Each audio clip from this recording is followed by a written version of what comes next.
Reincarnation. The idea that we return to another body after the death of our current body has fascinated humanity since the beginning of time. It raises arresting questions.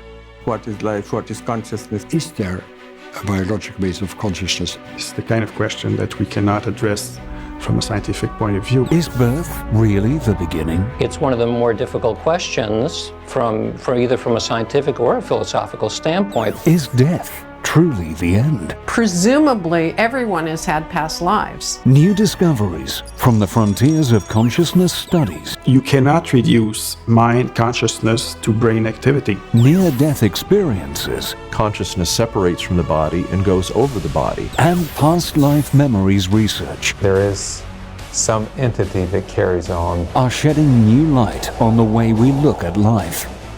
Science today is witnessing a paradigm shift. The paradigm shift is going to affect us in a major way. New alternative explanations are emerging. Science is really good at experiments and theory development, and marry that with the mystical experience, we'll develop a whole new civilization. Could it be that now, finally, we are closer to understanding the timeless mysteries of life, death, and reincarnation?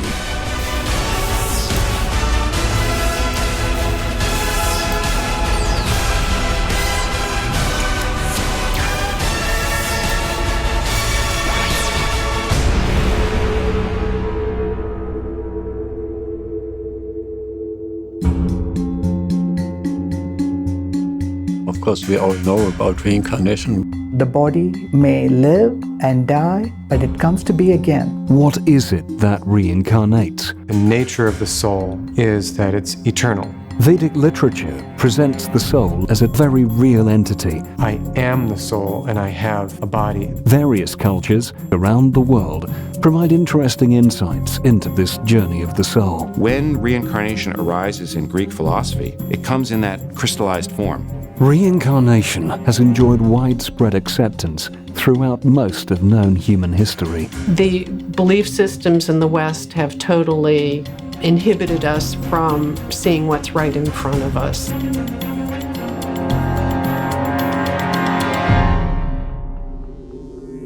The word reincarnation refers to the concept that human beings and perhaps non-human beings consist of two separable components: a physical body and a psychical entity called the soul. At the death of a physical body, the soul persists and eventually becomes associated with a new body.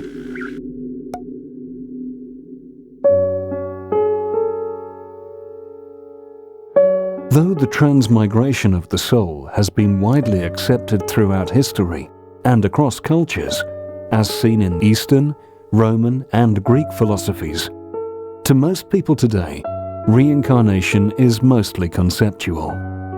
To them, it is one of the many plausible explanations for what happens to us after we die. The specific details of the reincarnation process remain a mystery to those who regard it as a tenet of Eastern religion or a nebulous New Age phenomenon.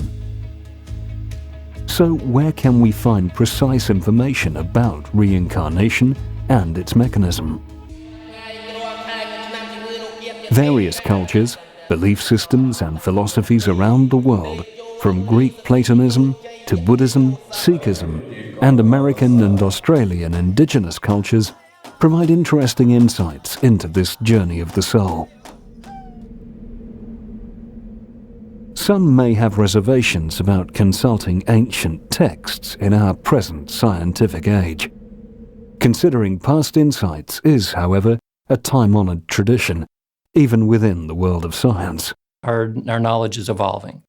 So the part of the issue then is, if we want science to be more comprehensive and correct, and we want to use the best of the ancient traditions, the wisdom traditions, we should see both of them as being dynamic.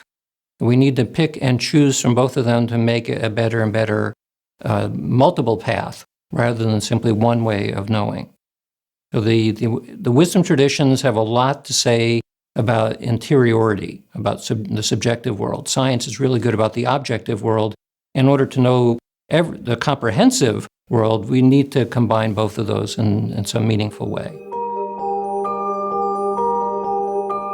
The roots of reincarnation can be traced back to ancient India and its philosophical texts. The Vedic Literature Library provides a detailed framework to understand the mechanism of reincarnation. I look at the texts themselves, without any preconceived idea. Of course, we all know about reincarnation, but I look at the texts and see what they have to say. So we have to start with the oldest, with the Rig Veda, and then work our way down to the Upanishads, where the concept is very clear, you see. And that, again, over quite a number of Vedic texts in 4 layers or so, you can see how that concept developed. Central to the idea of reincarnation is the question, what is it that reincarnates? Or what passes from one body to another? When we talk about reincarnation or rebirth, the essential question is, what exactly is it that is reincarnating or being reborn? There's very little that all Indian religious thinkers would agree on. But I think we can say that a sort of pan-Indian view is that the nature of the soul and the nature of the self is that it's eternal. And anything that's eternal was never created. And if it was never created, that means it must have been somewhere in the past, namely before this.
अजो नित्यः शाश्वतोऽयं पुराणो न हन्यते हन्यमाने शरीरे, as the Upanishad says at the Gita too. Ajo nityah, this is self-born. Nityah, permanent. Shashvatah, eternal. Purana, ancient. Na hanyate hanyamane sharire, even if the body is killed, it is not killed. So therefore, it has its existence. Why is the soul so amazing? One reason is the incredible variety of bodies it can inhabit. It is certainly amazing that the soul, atomic in size, resides within a redwood tree thousands of years old and almost 100 meters tall, and also in a microbic germ, millions of which can occupy only an inch of space. The soul can power not only the gigantic body of a whale, but also the tiny bodies of the plankton that the whale feeds on. Isn't that a humbling thought? The body may have the full biochemical, functional capacity to move, but it can't do so without something or someone to do the moving. The body needs the soul. We sometimes say in the West, I have a soul. But I think from the Bhagavad Gita's perspective, it'd be more correct to say, I am the soul and I have a body. The soul is what provides cognition to an awareness to the body. And it's the soul that is the part of us that is aware, that feels. If the soul is the part that feels, that provides recognition or awareness of I, then consciousness and the source of consciousness are not mysteries anymore. The soul as like the sun, it illuminates a particular area. Sometimes it's described like a lamp or a candle. It provides the light of a candle will fill up a room in the same way that the illumination of the soul will fill up the body. What does that mean? Who are we? We are the source of consciousness in the body, the eternal soul. It is this soul which is the meaning giver to the body, and not the other way around. The fact that the body and the soul are fundamentally different makes it possible for the soul to move from one body to another. This is an essential component in the process of reincarnation.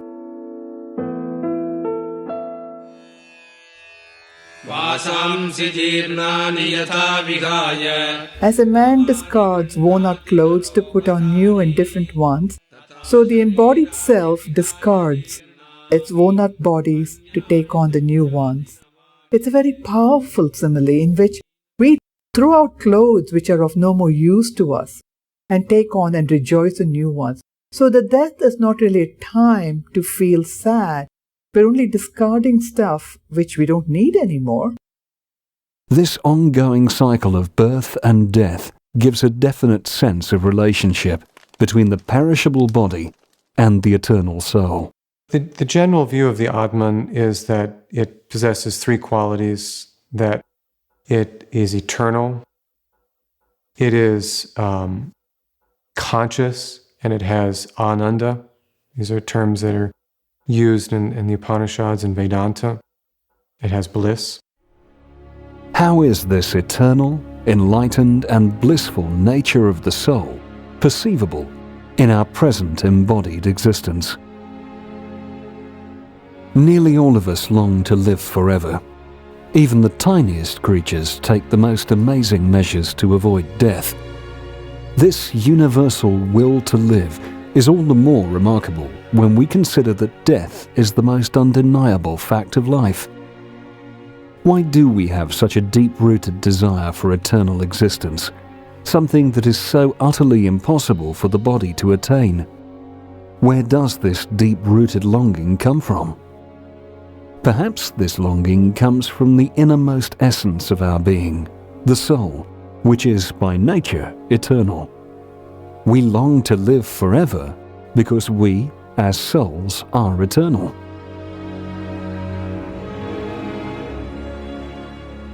All of us are insatiably curious. Some people are curious about celebrity gossip, others about breaking news, still others about the stars in the sky. And human beings are not alone in their curiosity. If we try to understand our curiosity in the context of being no more than physical bodies, we will come to a dead end. This insatiable curiosity originates in the soul, which is by nature conscious and full of knowledge. All of us instinctively seek happiness, be it through humor, risk, adventure, entertainment, romance, or anything else. Pleasure is what we constantly seek. Once again, we are not alone. Studies of animal behavior have shown that they too strive for pleasure. The body allows us so few avenues through which we can get pleasure, as it is the cause of much grief as well. If we were just our physical bodies, then why would we have a thirst for pleasure that we are so ill-equipped to satisfy? Our thirst for pleasure originates in the joyfulness inherent to the soul.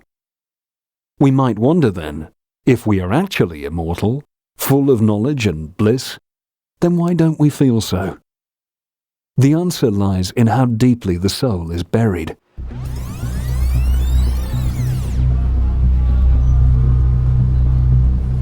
Our past materialistic actions create deep impressions on our psyche that almost entirely obscure our awareness of the soul or our spiritual identity or consciousness. Further, it is the covering of this consciousness that differentiates between humans, animals, and plants. Texts like the Bhagavad Gita is not man-centered, anthropocentric. It's not saying that human beings are the only ones that have a soul, as many of the Western religions want to say.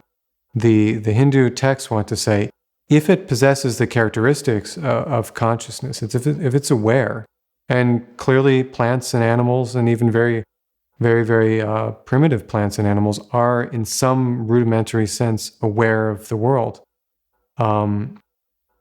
Therefore, they must also be Atmans, they must be individual souls.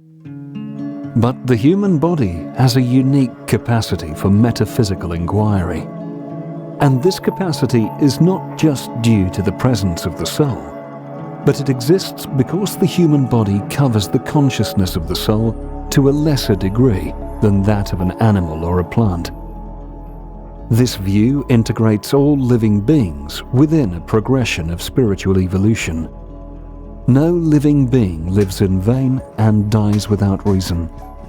Every living being, no matter how insignificant its life may seem, takes small yet significant steps towards this evolution. So we may be a human being, we could be an animal. It is a creature. And therefore, all these creatures at some point will reach liberation.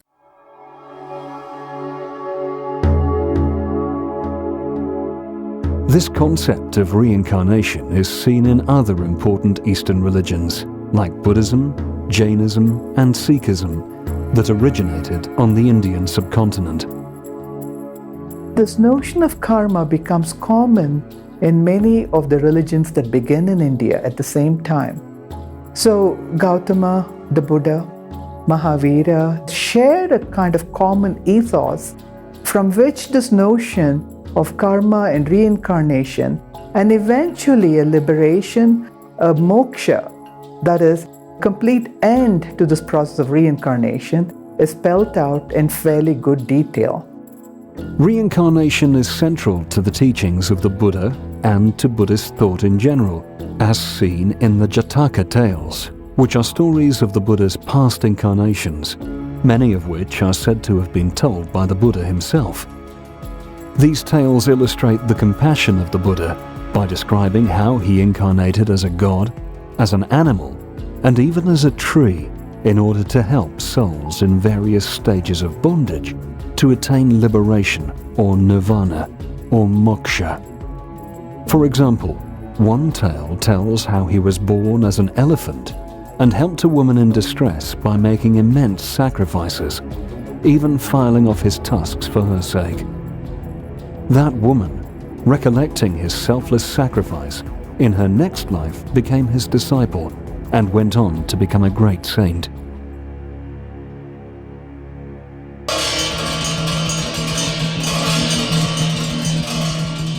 Reincarnation's important place in Buddhist tradition is also clearly evident in the selection of the Dalai Lama, the spiritual head of Tibetan Buddhism. The Dalai Lamas are believed to be manifestations of Avalokiteshvara, the enlightened bodhisattva of compassion, who have postponed their own nirvana and chosen to take rebirth in order to serve humanity. Traditionally, it is believed that whenever the reigning Dalai Lama dies, he immediately takes birth again to continue his compassionate mission. It is the responsibility of High Lamas and the Tibetan government to find the reincarnation of the previous Dalai Lama, which at times may take a few years. An extensive search is launched for the reborn Lama that involves looking for both normal and mystical identifying marks. Once the reincarnated Lama is identified, following a battery of tests, he is trained to become his own successor.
Reincarnation is also central in the belief system of Sikhism.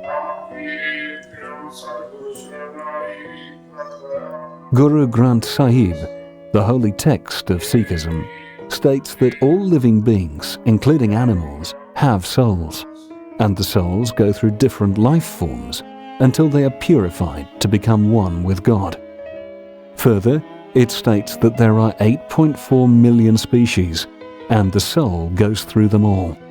To break the cycle of life and death, one has to serve the true Guru and meditate upon the Word of God. Then one attains salvation. For then, the cycle of birth and death is eliminated.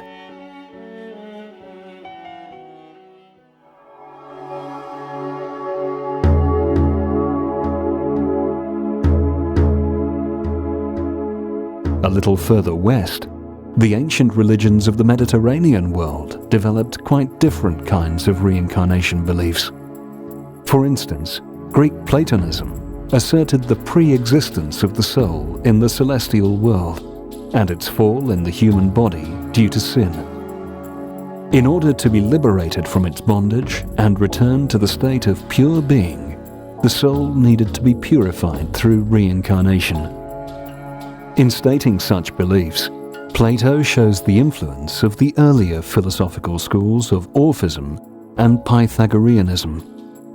The first important Greek philosophical system that adopted a view on reincarnation was Neoplatonism in the 3rd century AD, under certain Eastern influences. When reincarnation arises in Greek philosophy, in this person of Pythagoras, we think, it comes in that crystallized form that took many centuries to develop in India.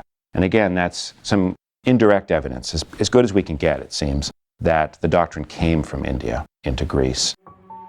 Perhaps the most colourful explanation or story about reincarnation comes in the dialogue of Phaedrus, where the soul is analogized as a chariot drawn by 2 horses. One is the dark horse, full of spirit and energy, but hard to control.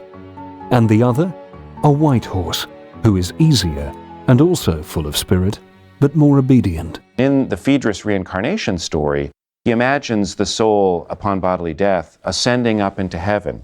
These horses get wings through a longer story about falling in love. That's perhaps not relevant here. As the soul rises, it can gain a glimpse of a beautiful field of what Plato calls forms. So perfect beauty, perfect justice, and so on. And there's a procession of gods watching this field. And as you rise, you can join that procession. And if reason is in supreme control, it seems, the chariot can rise and stay there. And that would be like Lucis or Moksha in the Indian doctrine, escaping from the cycle of reincarnation. But if reason's not in good control, if the horses are doing what they want, they're going to lose interest in that field of beautiful forms. It's not something that they can really appreciate. And so they pull the chariot back down, and the soul goes back into another incarnation. In Greek terminology, psychosis gets translated as reincarnation, and catharsis as purification. And to finally escape from the cycle of reincarnation is the substitute for moksha. So, purification is the goal. It seems that for Greek philosophers, their intellectual activities and religious practices were all efforts to purify their souls, so that when they were reborn, they would be born into better human reincarnations. Plato actually spells out the hierarchy of people. So I mentioned Empedocles had a gesture towards a hierarchy of people and a hierarchy of species. Plato makes it all explicit. He thinks the best incarnation is to be a philosopher, a lover of wisdom and of beauty, and that if you are a good philosopher, you'll eventually escape human life altogether and live with the gods and perceive the forms. And then he spells out 7 degenerate incarnations, and they go all the way down through poets and farmers and tyrants at the bottom. Similarly, Plato thinks there's a hierarchy of animals. So people who are very angry as human beings, if they let their anger get control of them, if that white horse pulls the chariot off, they'll be reincarnated as lions. Or if they're too subservient to their bodily appetites and they're too tied to the earth, they'll come back as snakes. They'll slither along the earth, and so on. So, according to the Greek philosophy, our present life is actually a preparation for the afterlife. Plato says it quite clearly in his book, Phaedrus. Philosophy is the preparation of death. What is death? What happens to us when we die? Vedic wisdom answers this profound question by outlining broad principles that shape the soul's journey after the body dies. The 3 stages of the soul's post-mortem journey also establish the process of reincarnation. The soul leaves the present body. It travels to the location of its next body, and then it enters the next body. According to this model, the soul is concealed by our physical body, which is referred to as the gross material body, and a subtle body, which consists of the mind, the intelligence, and the ego. One of the great contributions of a text like the Bhagavad Gita and more largely schools of Sankhya and Yoga, and this would include Nyaya as well, is that there's 3 distinct things that they recognize. There's the gross physical world, and that would include the physical body. That's the visible physical body. This is something we call material. It's part of Prakriti, material nature. Its definition being that it's always in a state of transformation and flux. It's moving.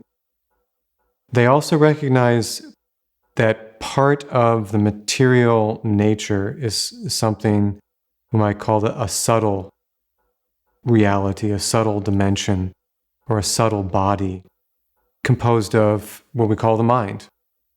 And this mind has different components to it. And the third thing that they recognize, and I do believe this is not something that's widely discussed in Western philosophy and theology, and therefore not discussed in Western science, is that they recognize consciousness as entirely separate from that. So you've got a gross physical body, the visible body. You've got the more subjective component of the mind. And then you've got a third thing called consciousness, or the Atman, or the Purusha. And the first 2 are entirely material. They are not considered to be part of the soul or the self at all. The soul is completely separable from both the mind and the body. And it can exist independently of them. The subtle body is the medium through which the soul interacts with the gross body and the world outside. It is a repository of our past experiences and is responsible for making decisions on the basis of loss and gain. It also makes us believe that all we are is this body and not the soul. Can this relationship between the consciousness, the soul, and the body offer a potential explanation for the baffling phenomenon of near-death experiences and past life memories?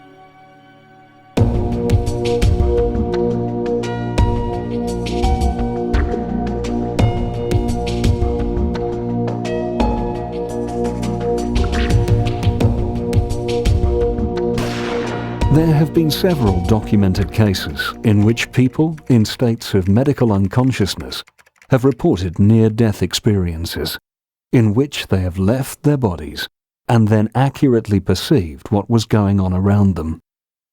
How can anyone perceive anything, accurately or inaccurately, while clinically brain-dead? If we understand that consciousness is transmitted through the subtle body to the brain, and then from the brain to the external world, then it is not a perplexing phenomenon anymore. When a person is unconscious, the normal pathway for seeing is obstructed, as the physical eyes are closed and the visual areas of the brain are not functioning. Nonetheless, the soul is always conscious. In fact, it is consciousness itself. And the subtle sense of sight is still capable of functioning. The soul, along with the subtle body, temporarily leaves the gross body, which is likely to happen under special circumstances when the body is severely distressed, damaged, or dysfunctional. In these kinds of situations, the soul can observe the gross body from outside itself, using the subtle sense of sight. This can account for the factual perceptions documented during near-death experiences, and can also explain a phenomenon even more puzzling: the ability of some blind patients to see during near-death experiences. There are numerous documented cases in which children in various parts of the world remember precise details about deceased people who they claim to have been in a previous life. At the moment of death, the soul and the subtle body leave the gross body and move to another gross body. The memories are stored not just in the physical brain, but also in the mind part of the subtle body. Theoretically, memories from one's past lives are available for recall in the present and future lives. But generally speaking, these memories are so deep within the mind that for most of us, they don't seem to exist at all. Nonetheless, in some rare individuals, memories of a past life remain. Often this is true for individuals who died suddenly, violently, or both.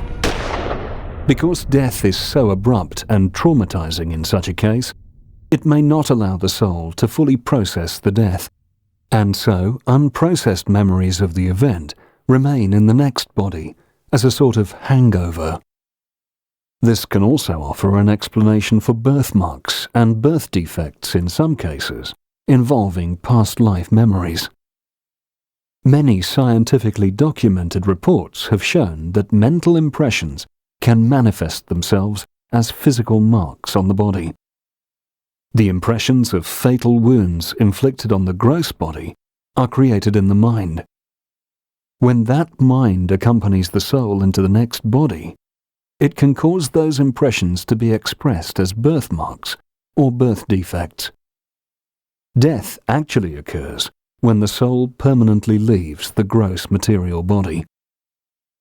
One of the ways that the later tradition develops that this happens is through a term called the ahankara, or the ego. And it's the ego that allows this non-physical, this completely spiritual self to inhabit a particular body. The ego is what it ties the non-physical soul to the mental and the physical bodies. In a text like the Bhagavata Purana, it's described as a knot. It's what causes the connection between the non-physical self and the mental and the physical. When the soul exits from the gross body at the moment of death, it is encapsulated within the subtle body. The gateway through which a soul departs indicates its next destination. The ideal place to leave was sort of the upper part of the body through one of the chakras, or these centers of energy within the body that were sort of circular and provided sort of gateways between the external and the internal, the physical bodies. Souls that depart through the holes in the head continue on towards the higher, more evolved realms of the universe, whereas the souls that depart through the other holes are headed toward lower, less evolved realms. The Puranas in general paint very, very elaborate and interesting pictures about what happens at death.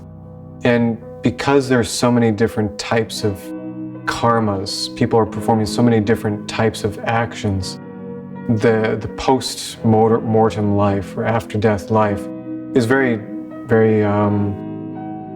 different for different people.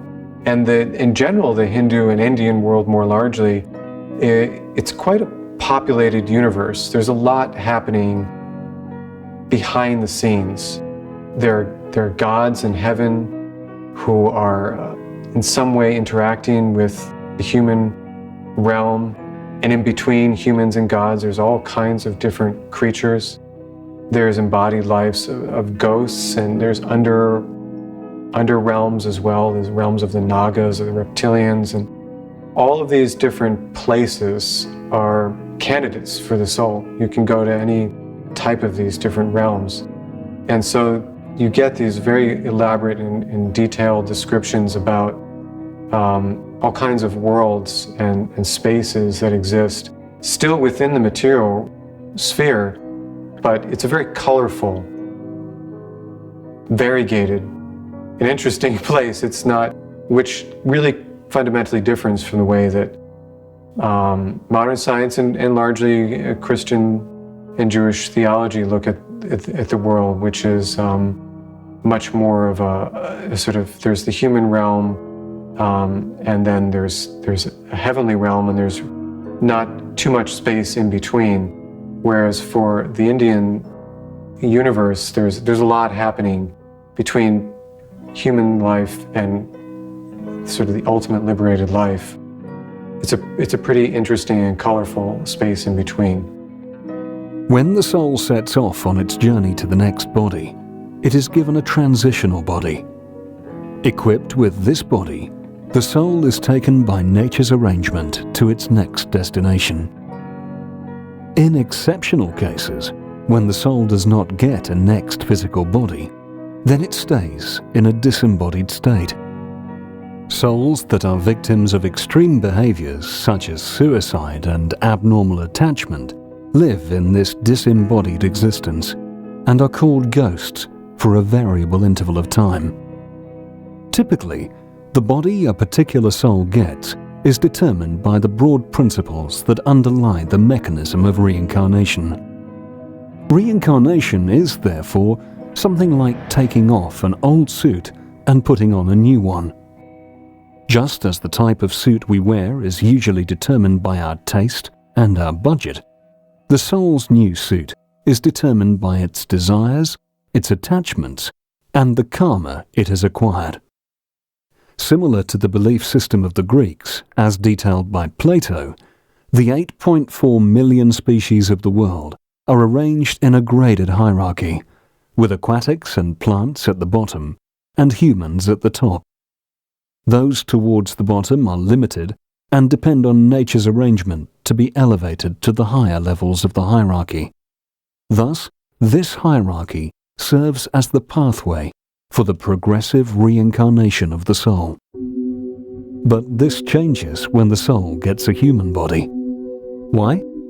Because the human body allows the soul to express its free will. The capacity of the human body to redirect its consciousness from a material to a spiritual level offers the soul an opportunity to escape the cycle of reincarnation and attain an eternal life. When we attain this destination, the mystery of reincarnation is unraveled. Death transcended, eternity reclaimed. And that's meant to comfort all of us. But the Bhagavad Gita is probably the central place one would go to when one thinks about eternal life, the reincarnation, as well as the end to the process of reincarnation. The cycles of coming and being and dying come to an end at some point. And that is moksha, of course. The soul, equipped with this knowledge, can reside with the ever-loving, all-attractive absolute truth. This is the final destination of the soul. The aim is always to get a sense of what the nature of the Lord is, Bhagavan Sri Krishna.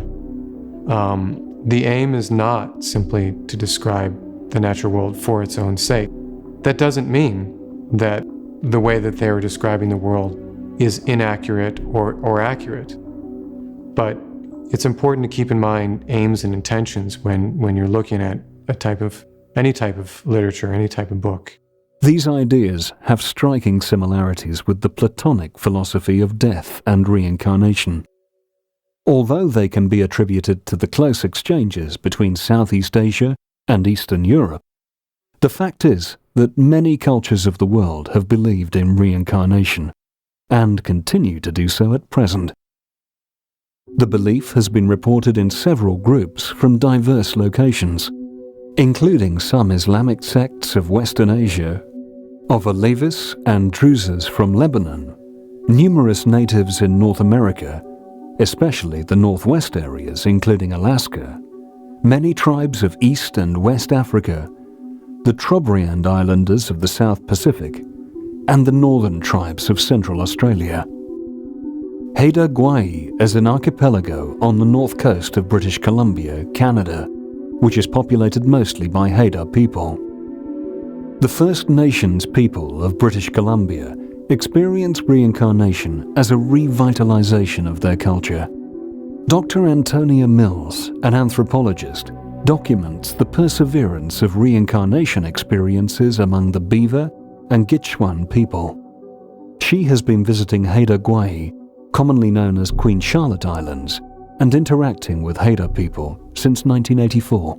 I have been doing a lot of research with reincarnation among indigenous peoples in North America, and I did not expect that when I went to do research towards my PhD at Harvard with the Beaver Indians, who are in northeastern British Columbia. I was surprised that when a new baby would be born, they'd say, "Oh, this is such and such an elder, come back." Amongst the Haidas, reincarnation isn't mysterious. That's the way it is. So, the old people would say, you don't have to fear death, but you certainly don't need to rush to it either. It'll come, in its time. And so when it does, there's certain understandings of how it works. Like for instance, it depends on how you die to where you go. Like if you die in battle, you go to Tahit's house, and if you die another way, you go to these different places. And so then you come back to the earth. Your spirit or your soul will remain. It'll come back and inhabit another vessel.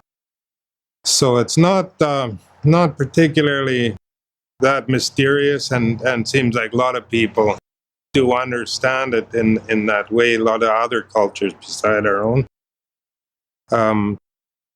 So amongst our people, there's a lot of stories where there's good evidence, like of somebody putting things away before they die, and then in the next incarnation going and retrieving it is one pretty extreme example, because it's not as if you come back as the same person. You're starting again. You build your own personage and become a different new person. So you got to get on and live the next life that you're given, and so on. The occurrence of belief in reincarnation in widely separated cultures such as these raises an important question. How did the belief arise in these cultures? In some instances, we could surmise that the belief spread by normal means of communication, as we know that there has been some communication between India and Western Asia since prehistoric times, and it is quite possible that the belief in reincarnation in India had some influence on its occurrence in Western Asia. But such normal communication could not possibly account for the occurrence of the belief in Western Africa and northwestern Canada, both of which have been effectively isolated. I didn't know that Native people, that reincarnation is a deep part of their worldview and spiritual belief. And so in my PhD thesis, I looked to see whether the tenets that I saw of the Beaver Indian worldview were present in the other North American culture areas in North America and further search. And the book Amerindian Rebirth, Reincarnation Belief Among North American Indians and Inuit documents the thoroughness of belief in reincarnation in North America. It's before it was known that the indigenous people in Australia, many peoples in Africa, and Ian studied a number of them, such as the Igbo, have belief in reincarnation. It is therefore quite plausible that the belief in reincarnation arose independently in different places, in different times. It is obviously not just one or two of the world's cultures that have accepted reincarnation as a part of their worldview.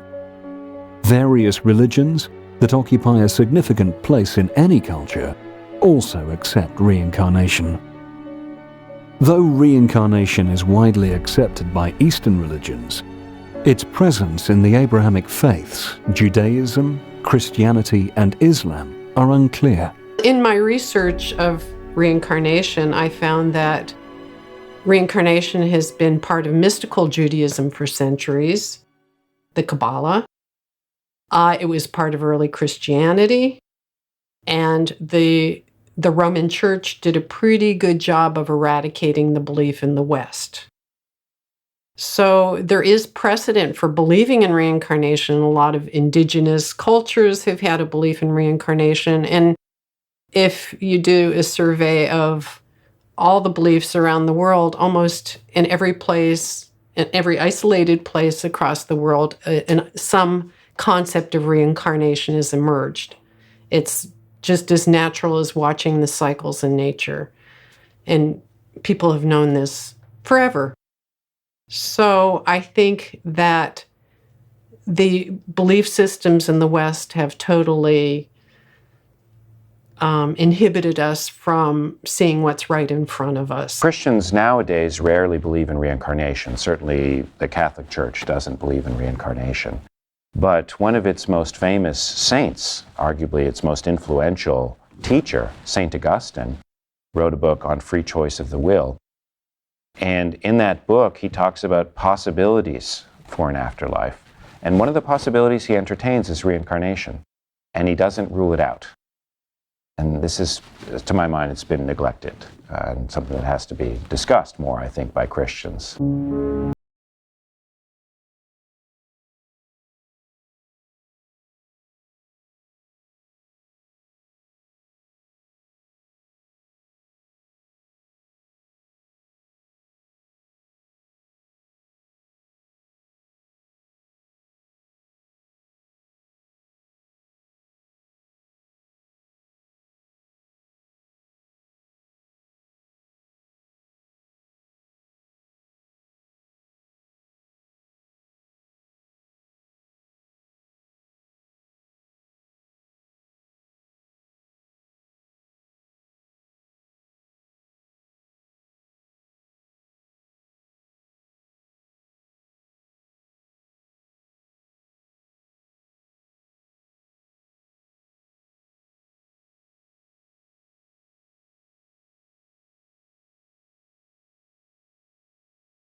Of time, faiths, civilizations, and great thinkers, at least one thing stands to reason.